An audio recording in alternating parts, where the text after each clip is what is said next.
My guest today is Tracey Halley-Terrell, who's the president of the Oklahoma Bondsman Association. You've heard of bail bonds, bondsmen, that's the association. Tracey's joining us today to talk about scammers, in particular, these bail scams that have been going around. Listeners, you may have received a phone call yourself. I know that I have. And this is one of those things that we know exists in the world, and we usually just get frustrated. Maybe we angrily tweet about it, but we don't necessarily spend the time to dig in to find out, is this real? Where is this happening? How widespread is this? And what can we do about it? Which is why Tracey is joining us today. Tracey, thanks so much for being here. Thank you for having me. So a few weeks ago, right around the time that we set up this interview, I got one of these calls where it was, and I expected to be like a political poll, and I was excited to get polled, and I wanted to answer it, and that's not what it was at all. It Mm. was a phone call where someone was um, trying to say that one of my family members was incarcerated and needed bail money. Sadly, that's not beyond the pale. Like it could have happened, but it seemed very suspicious at the time. But it felt like a pretty elaborate and like well orchestrated scam, which are the worst kinds, right? Mhm. The Yes. old Nigerian prince trying to get you to wire him money. That's old and busted. But technology is really making this kind of stuff easy today. Can you kind of give us a lay of the land about what's happening here in Oklahoma and across the country? Okay, so what's going on here? I'm in Oklahoma County, and what we're seeing from some of the clients that we've spoke to that have received these calls, they're getting calls from somebody that may say they're a bondsman or they're with a program like a pretrial program or something, or it's typically one of those.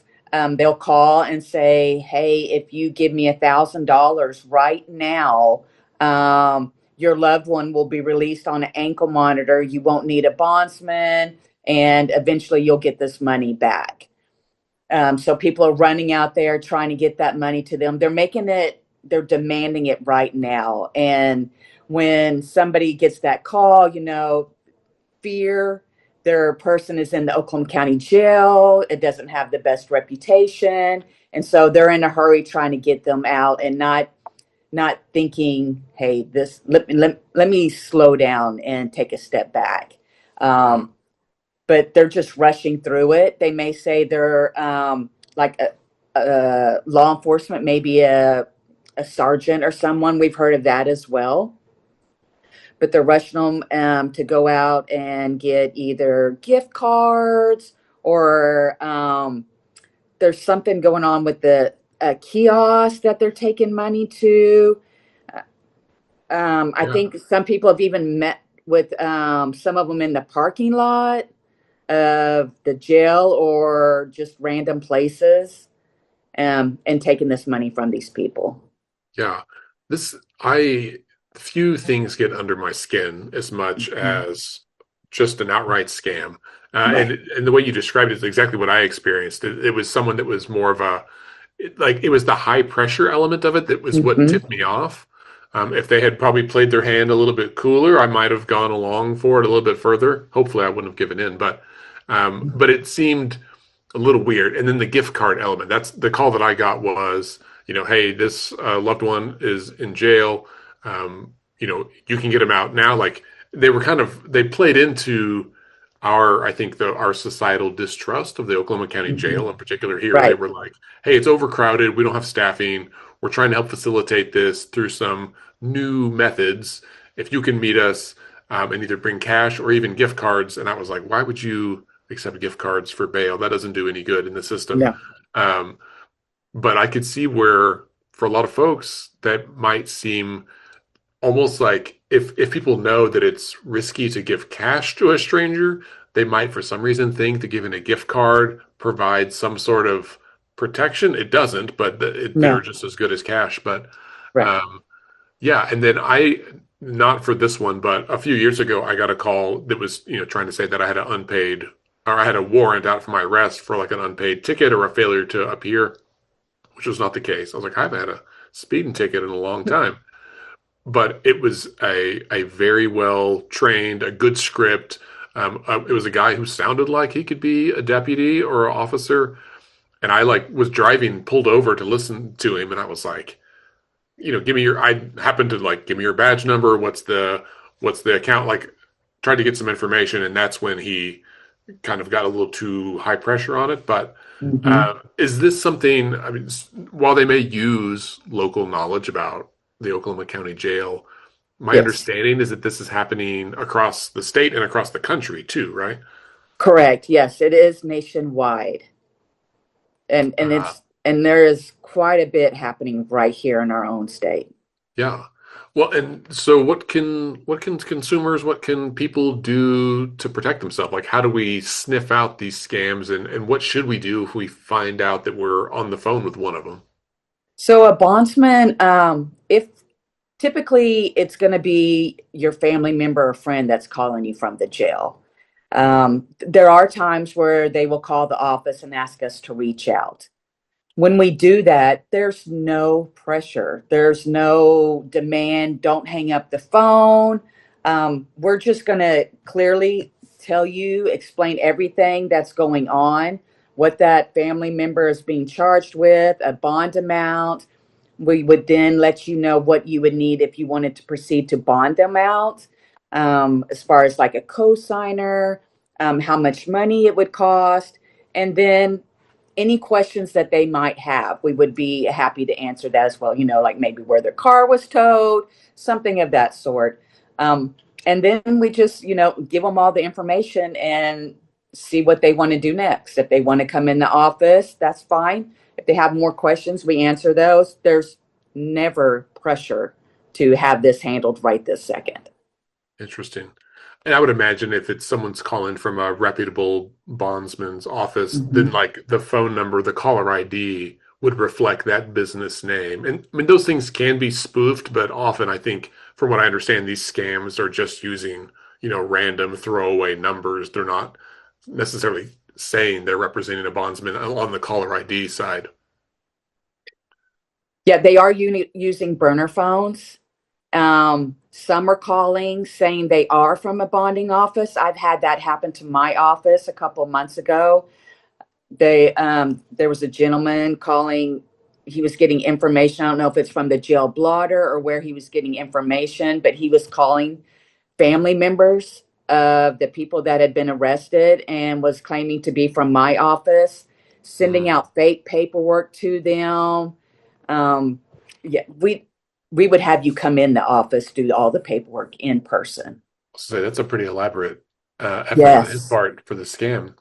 Um, would it make sense then if someone gets a call like this and they are suspicious about Mhm. it to request, like if it's a legitimate call, if they said, "Hey, can I get your name and number? Can I call you back in 5 minutes?" Just to give yourself a moment of pause, and then it gives you a chance to like look up that number online and or look up that bondsman office and make sure that the number and the name match and that it seems legitimate. Absolutely. And that's what we're asking people to do, to verify everything. Hang up the phone, verify, call, Google the county jail phone number, call them, ask if your loved one or friend is in custody. And then you can also, bondsmans are all on Google as well. So you can, whatever company they said they were from, you could Google that company, see that number, if it's the same or not, give them a call. And that way, you're dealing with a legitimate bondsman. Yeah. So it sounds like the risk factors are some sort of high pressure situation. So they're telling you like this is time limited. You've got to take action right now if you want to take advantage of this. They're playing into some sort of scary element. Your friend, your loved one's been arrested or is in jail. Um, and you do you want to get him out? Everyone says yes, of course you do. So there's that high stress urgency. You mentioned like the unusual payment methods, like wire transfers or gift cards or cryptocurrency, I would imagine comes up. Strange phone numbers would be a red flag.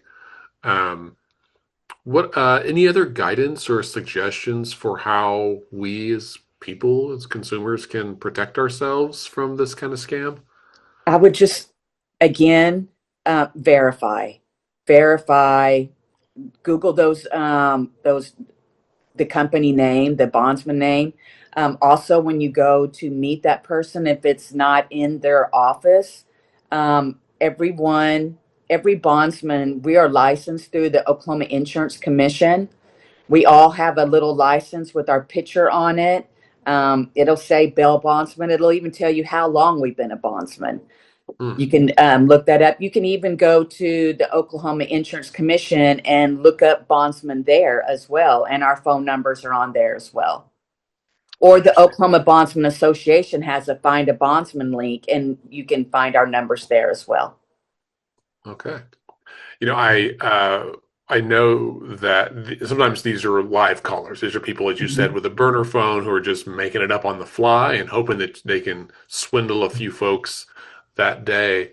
But we've also seen an increase in like AI voice cloning scams, right? Where Yeah. people will, in some cases, clone the voice or make a AI generated voice similar to a loved one. The one that I've seen most in the news is, it's someone calls, they clone like a teenager's voice, and then they call the grandparent and they're saying, Grammy, help, my car broke down. I'm out of money. Can you, you know, cash at me some money, or can you come do whatever?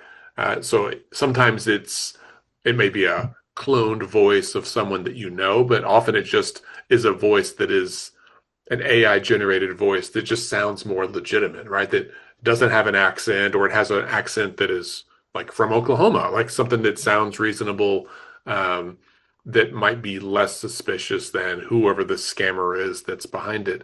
Have you seen those same kind of AI tools being used in this scam operation? I haven't seen that yet, but I'm sure it's coming. And what we're recommending is that you have like a code word that only you and your family know. Um, those scammers can get some information, but they're not going to get this private information that only you and your family know. Yeah, tell me about the code word thing. I've read about this and it sounds like a good idea. It would just be something that everybody would remember, kind of like when your security alarm goes off and they call you and you have to give them some kind of word. I would recommend with the families coming up with one, and that way they will know for sure if it's them or not. Right. So, like an example, you might tell your kids, okay, listen, we're going to come up with a family code word. It's going to Mhm. be rutabaga or something weird.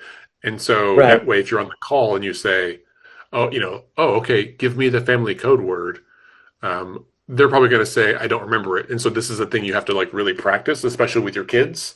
Yes. My kids are teenagers or young teenagers. And so we've started having the same conversation of like, how can we make sure that we know we're talking to each other in a world where, anybody can pick up the phone, even over text sometimes, right? Where you don't hear their voice. You want to make sure that you're actually texting with your loved one and not someone who stole their phone or even one of their friends. Hmm. Yeah. Yes. Well, great. Tracey, is there anything else you want to highlight about this? I appreciate you taking the time to talk about this today. Is there anything else that we can pass along to our listeners, to help keep them aware? Just don't let those scammers, basically, they're bullies. They're feeding off your fear. Um, Again, hang up and verify. Hang up and verify. That's great advice. Yeah. Again, my guest today was Tracey Halley-Terrell, president of the Oklahoma Bondsman Association. Tracey, thanks so much for being here. Thank you, Andy.